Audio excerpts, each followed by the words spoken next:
So yesterday, if you didn't watch the video before this, I had pulled Omaha South. The shape is oval, which I already shaped yesterday.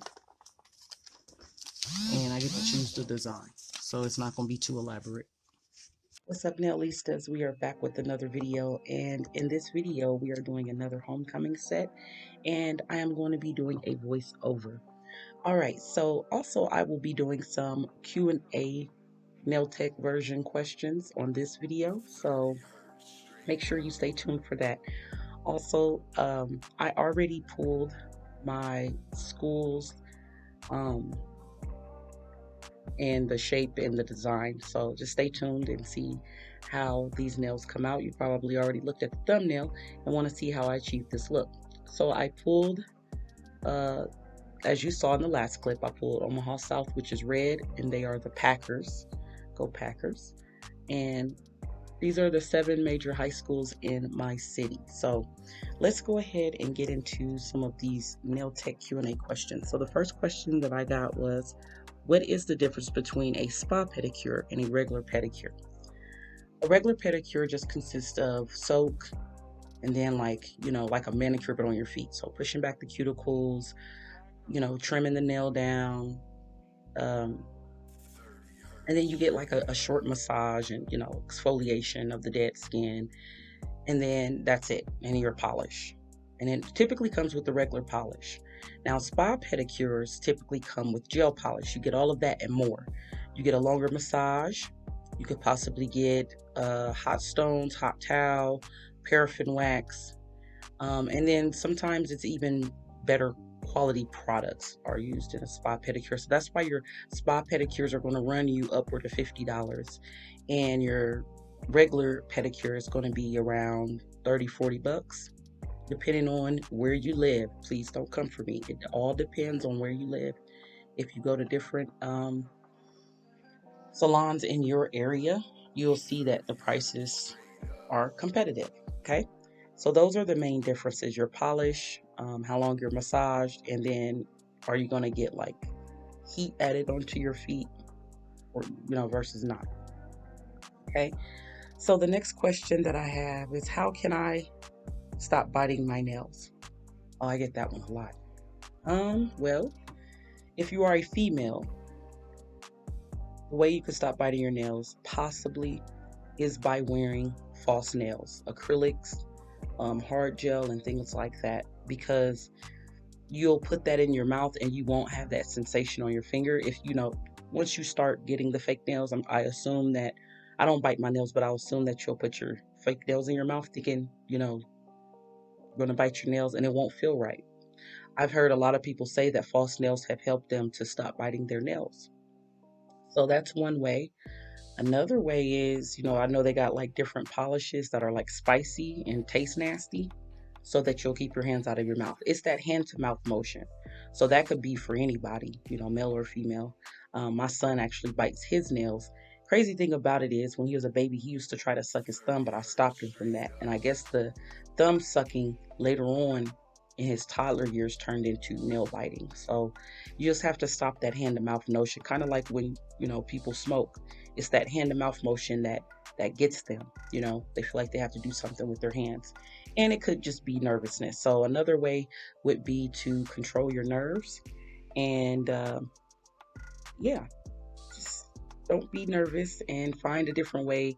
If you are nervous, easier said than done. If you are nervous, just try to find a different way to cope with your nerves. Maybe chew bubble gum or something like that. Keep your mouth or your hands busy. So next question, and I only have a few of these. The next question, I am a new nail tech, and I would like to know if I should start off in a salon. Is this necessary? Well, that depends. Do you have experience in it, in a salon setting, other than just going to a salon?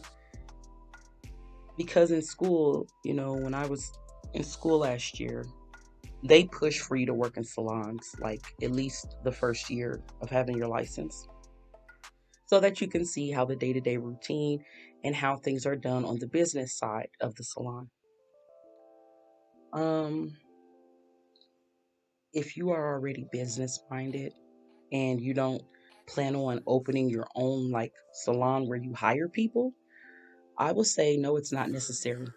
You can shape your salon as you go. And if you already have customer service, the big thing is customer service. If you already have customer service background, whether you did retail, whether you did, administration work, whatever, any type of customer service, I will say no, because it's not necessary for someone that has a customer service background because they already have the experience of knowing how to appeal to customers. Now, as far as like bookkeeping and things like that, if you are eventually going to open your own salon, then you may need the salon to learn how they keep their books and how do they keep their inventory and things like that. If you're just going to be an independent nail tech, say you have like a nail room or you just rent a suite, well, you have to clean because school teaches you that. You have to stay organized, customer service. So it's not necessary. I'm pretty sure there's a lot of nail techs that get their license and they don't go work in, commercial salons. They just do it on their own. Or they just have their license to have it so that, it's like job security. If should they need to find a job, nail technician jobs are like one of the easiest jobs to get once you are licensed. And once you have experience, a lot of the times they don't even ask for like paperwork, you know, and be leery of those that are like asking for your personal information because most times they don't have to. Okay, so because we as nail techs we pay our own taxes, so we're in a different tax bracket. We don't have to do W-4 forms, you know, even with commission. So just be leery of that. Heads up for those of you that are. And I should say this: it depends on your state too, your state laws and your state rules. So my answer to that is it depends on if you have work experience, customer service experience, basic accounting experience, and business experience. If you have just the basics of those, then that's totally up to you. There is no rule saying that you have to, at least not in my state. You don't have to go work in a once you're licensed, and then you acquire your other licenses or whatever you may need and permits you may need, then you very well can be on your own. So it's not I don't push for people to work in salons just because I haven't had the best experience in the salons in my area. But for some people, they go and work in salons and they make a killing and they love it and they don't even end up opening their own stuff because they're good at work. And I wish that could be the case um, for me to where I can just go work in a salon, but I never had it in me to just be a worker in somebody else's salon. I always wanted my own. So, and I think they can sense that too. Um, so yeah, it just depends that you don't have to though. You can you can learn by YouTube, just watching YouTubers. There's YouTubers that have their own salons and they have their get ready for the work day with me and videos and things like that. So you don't have to necessarily go work in a salon to get the knowledge either. So that's my answer. The next question: should you always push back the cuticles even for just a manicure? My answer is yes. Yes, yes, yes. Y'all don't see me push back cuticles because I work on this plastic hand, but some of my videos where I work on myself, you will see me push my cuticles back if I add that clip or that footage into my video. But I always push back my cuticles because that's going to ensure the best cuticle work. So even for just a manicure, you're going to polish those nails in the end. You want the best. You don't want the polish to start peeling or lifting because there is skin on the nail plate. So pushing back the cuticles, it gets that extra skin off of the nail plate and it ensures a clean, healthy nail plate. Okay? So the answer is yes to that. And I believe I have one more question. Yeah, I got one more. So this last question is more so um, like an opinion, and I'm going to get into that here in a second. But let's talk about what I'm doing right now. I am filing off, well, I'm just filing the acrylic that I laid. This red acrylic is from NSI. Comment below if you ever heard of this brand. I did not until I went to school the first time in 2020. I don't hear too many people talk about it. I do like their brush cleaner, NSI's brush cleaner. This acrylic isn't that bad. I mean, for beginners, I don't think it's a good beginner acrylic because it is the texture of it when it first, you're learning your bead ratio, so it sticks to the brush. It's runny. But once you learn how to get your bead ratio under control, then this acrylic um, can be a very good one. This acrylic here, the red, is called Start Your Engines. NSI, Start Your Engines. So if you want that color, you can definitely, I believe they have a website, you can go on and order it. So here I am buffing and doing the same thing. So I had picked oval nails. For those of you who say or ask me, do you do short nails? Do you just do long nails? Yes, I do. I stated in the last YouTube video that I would be doing some short nails. I chose to do the oval nails short because oval looks best as a short set. So here you go. And it's a short video because short nails, as you know, don't take as long as the long nails. So our last question. Do you think toes and hands should always match? No. I feel like, let me put it like this before I just say no. I feel like this. It's totally up to preference. They have this thing called, and now I'm just putting on some red gel glitter, gel polish.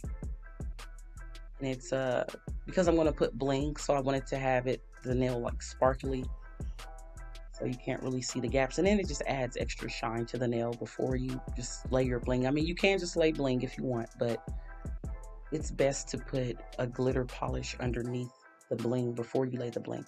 Okay, so should toes and fingers always match? It's totally up to you. There's this thing called the clean girl aesthetic. If you're trying to follow that, then yes. But say you have multicolored nails, but you don't want multicolored toes.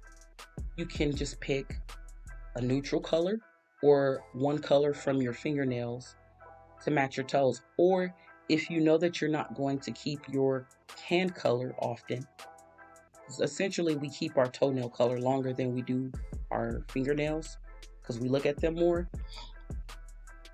then just get like a white.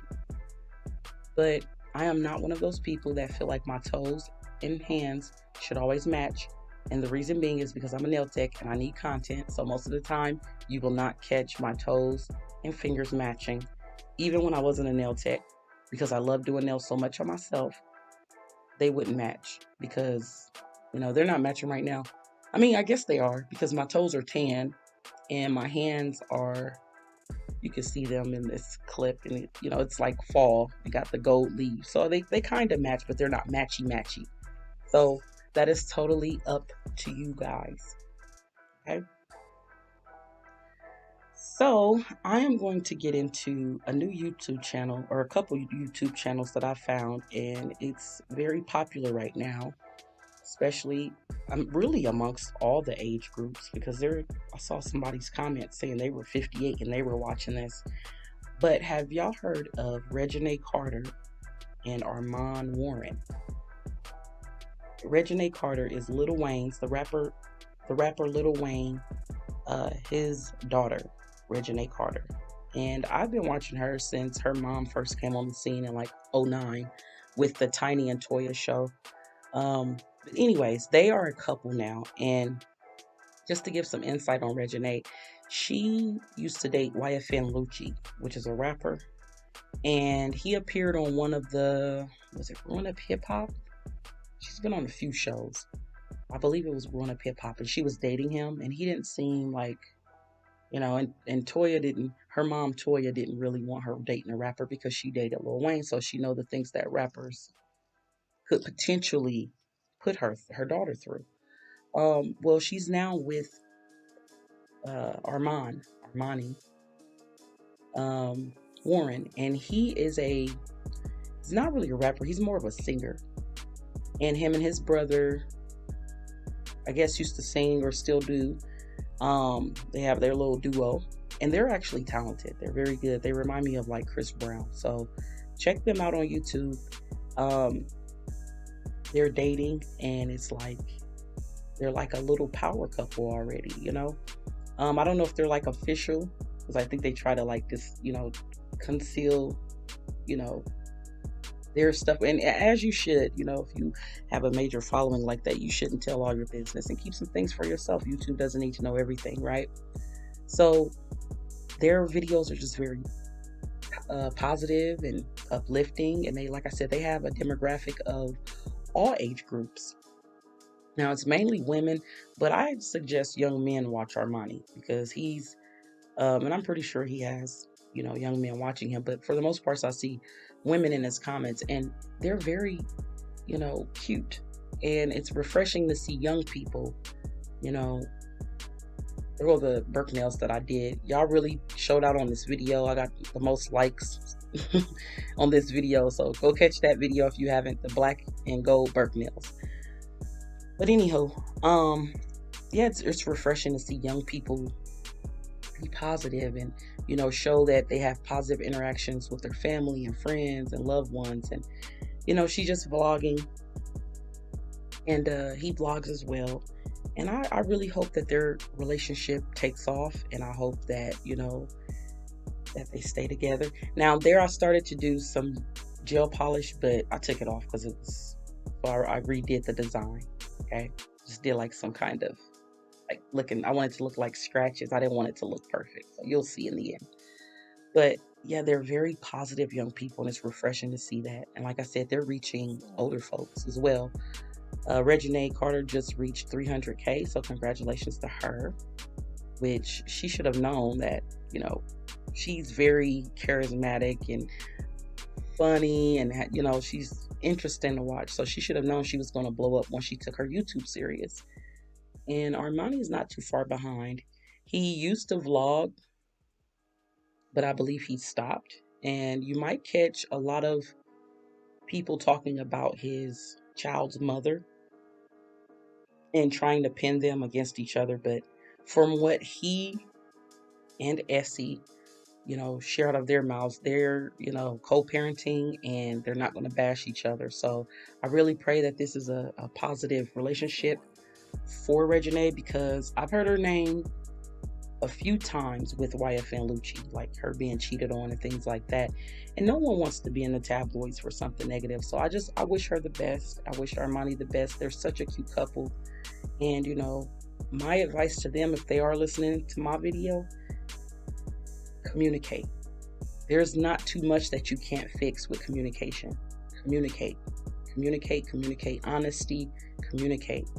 So from an older adult to a younger adult, that is my, you know, that is my advice.